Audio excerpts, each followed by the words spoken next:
If Paris is France's head and Champagne is her soul, Burgundy is her stomach.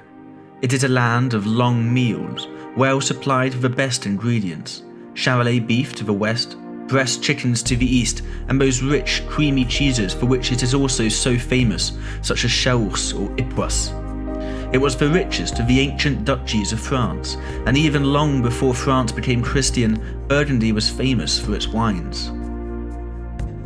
Winemaking in the region goes back to the Romans in the 1st century AD, but it was the Catholic monks that really established the vineyards as we know them today during the Middle Ages.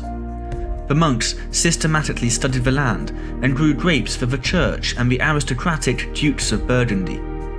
The monks recorded the differences in terroir and created clos, the famous plots of vines surrounded by walls, and created some of the most prestigious wines that we know today. The French Revolution returned the vineyards to the people who worked the land and who, today, pride themselves on their attachment to the vine. The personal relationship to the land has inspired growth in organic and biodynamic viticulture and winemaking. The French wine region of Burgundy may be small in size, but its influence is enormous. Though the complexity of Burgundian wine can cast fear into even the most seasoned wine expert, the region need only be as complicated as you want it to be. The easiest way to understand Burgundian wine is to know that there are only 2 grape varieties to remember: Pinot Noir and Chardonnay. There are others too, of course, like Aligoté, Pinot Gris, Gamay and Sauvignon Blanc, but the primary focus of Burgundy's production is Pinot for red wines and Chardonnay for whites.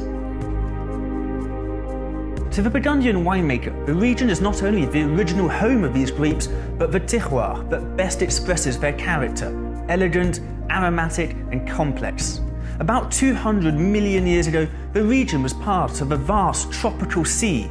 Time transformed the seabed into limestone soils, and it is these soils that are the secret behind the zesty minerality that's the hallmark of Burgundian wines. If you are brave enough to venture out into the vineyards, you can still find chunks of limestone or marl, that's limestone mixed with clay, that contain fascinating fossilized sea creatures. Burgundy is not just one big vineyard, however, and from north to south, Burgundy contains more than 110 appellations. These appellations are composed of a mosaic of terroir called climat. So that you can better acclimatise yourselves as to where we are, the red dot marks our position here, just outside of Beaune. By far, the richest and most important appellation is the Côte d'Or. Literally translated as the Golden Coast, it's a name that refers back to when Burgundy was the home of a vast tropical sea. This is where we are now, and it is composed of the Côte de Beaune in the south and the Côte de Nuit in the north. Burgundy wines are classified into 4 groups. In ascending order, we start with regional wines, which can be made from grapes grown anywhere in Burgundy, and tend to be fresh, light and lively, making them perfect for casual drinking or as aperitif wines. Traditionally, the producer was not allowed to note the grape variety, however, this is no longer the case, which certainly makes choosing them a lot easier. Sparkling wines, including the Crémant de Bourgogne, also falls into this category. The next tier up, village appellations, are named after the towns close to where the grapes are grown, such as Puy-Fussé, Centenay, Givry, or in this case, Meursault. These wines are still fresh and fruity with little to no oak, but just a little more complex than their regional counterparts. Premier cru wines are made from special parcel areas within a vineyard. These parcels of vineyard are called climat, and the example here shows a parcel called enchevré. The wines produced will be slightly more intense than regular village wines. This can be because of the type of soil, the way the vineyard faces the morning sun, longer aging in oak, or a myriad of other reasons. Finally, Grand Cru wines with famous names like Romanée-Conti, La Tâche and Montrachet will feature a label that proudly proclaims the Grand Cru status. Bold, powerful, complex and made for cellaring, they are the epitome of both Pinot Noir and Chardonnay, and only account for about 1% of Burgundy's annual production. Today there are 33 Grand Crus, 561 Premier Crus, and 44 village appellations, while regional appellations represent the other 65% of production. Finally, Burgundy consists of 4 major regions: Chablis, the Côte d'Or, Côte Chalonnaise, and the Mâconnais. For all its fame and riches, Burgundy still feels simple and rustic. There is hardly a grand house from one end of the Côte d'Or to the other, at least none of the elegant country estates that stamp the Médoc as a creation of wealth and leisure in the 18th and 19th centuries. Most of the few big holdings of land, especially those owned by the church, were broken up after the French Revolution in 1789 by Napoleon, and Burgundy remains one of the most fragmented of France's important wine-growing districts.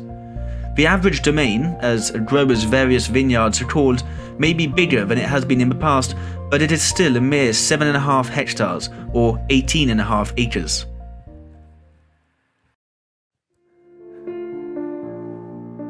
The beautiful and ancient building you can see behind me is the Chateau De Merci, and lies about 7 kilometers from the centre of Beaune, on the road of the Grand Cru in the Côte de Beaune. Perhaps surprisingly, despite being one of the most famous of Burgundy wines, there are no Grand Crus in Merci, though there have been calls to have the top wines be designated as such ever since they were first described as a tête de cuvée in 1855. The cellars that lie beneath the chateau and within the outer houses can hold over 700,000 bottles and more than 2,000 barrels. The estate has 60 hectares of vines that are spread out around the area.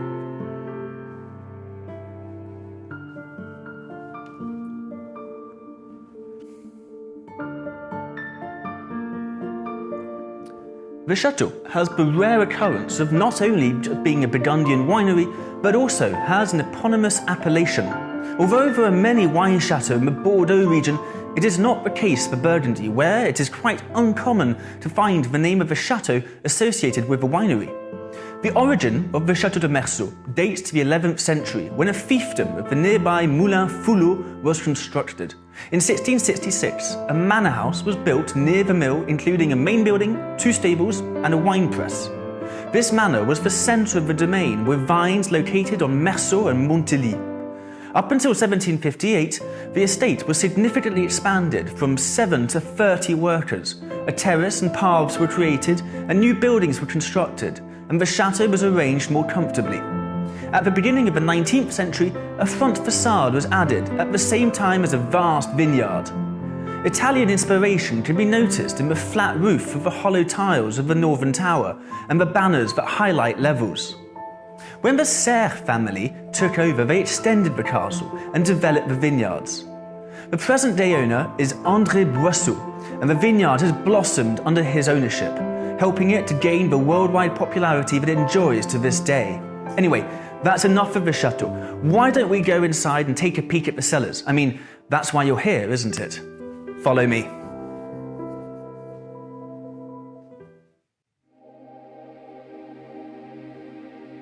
The biggest cellar, constructed in the 16th century in the Cistercian style, is about 500 meters squared in size and is unique in Burgundy. About 800 wine barrels can be stocked in it, and an extra 1,200 barrels are housed in other cellars of the domain. As for the barrels, they are produced using French oak coming from the 2 major regions, Allier and the Vosges. The typical volume of a barrel in Burgundy is 228 litres and is only used for 3 years. As soon as the barrels pass this age, they are resold to the coopers. Each wine has a different percentage of new and old oak barrels, but in general, there are about 30% of new barrels in a cuvée.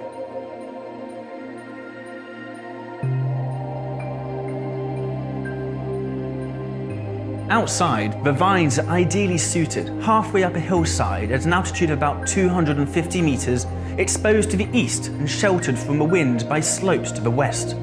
The soil is rich in limestone and well-drained subsoils, which gives the terroir all its richness. The soil of the chateau parcels is very diverse, and each climat develops its own features.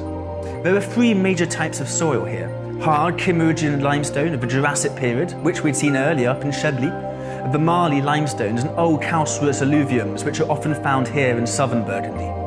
This soil diversity is the major reason for the distinctive characteristics of Burgundy wines. The vines are shared out and worked by 18 vineyard workers of the estate, and each parcel is followed throughout the year by the same person. The work in the vineyards requires great manual labour and long-term experience. Control of the soil quality, the health of the vine stock, vegetal development and the yield of grapes are a permanent concern. At the end of the harvest, the vineyard workers prepare the soil of the parcels that should be planted or replanted, watching over the dryness of the soil and its temperature. As early as the leaves start falling in November, the winter work begins. The vine enters the winter resting period, and when the sap comes down, the vineyard workers start the preliminary pruning of the rows. Moreover, the vines are earthed up before the cold weather period.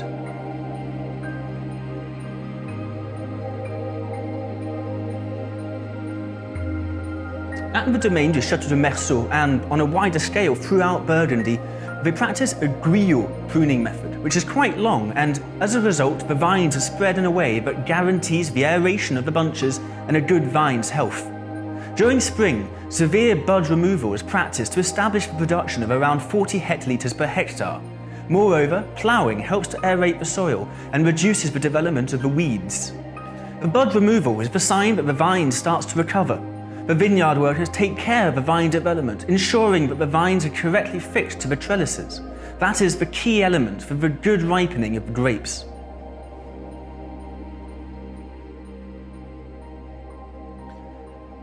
The grapes are harvested manually in small perforated crates in order to avoid crushing the bunches.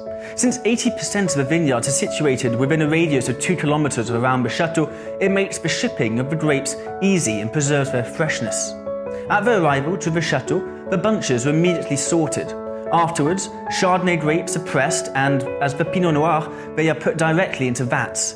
To see a thorough explanation of the process of producing wines, head over to my previous video of Chablis.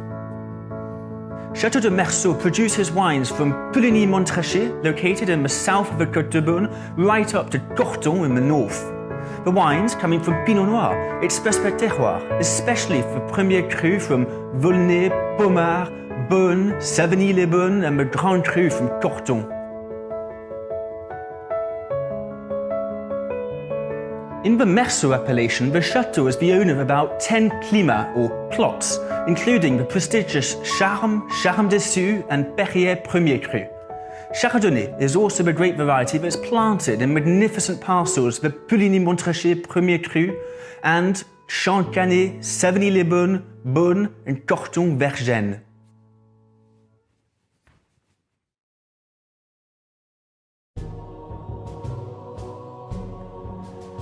And there we have it. We hope we have inspired you to travel with us over the last 6 weeks, and I hope to see you again very soon. Until the next time, look after yourselves. And if you've enjoyed these videos, then perhaps you would enjoy a new podcast, Long Wave, I will be releasing shortly, and which will be available on SoundCloud, Spotify and Apple Podcasts. We've all heard of Joan of Arc, Charlemagne and Napoleon, but what do we actually know about these famous figures? In Long Wave, I will be pulling apart the truth from the legend and telling the stories of some of France's best-known historical figures and giving a broader insight into what makes them so special. My name is Matthew Price, and this has been an MDBP production for European Waterways.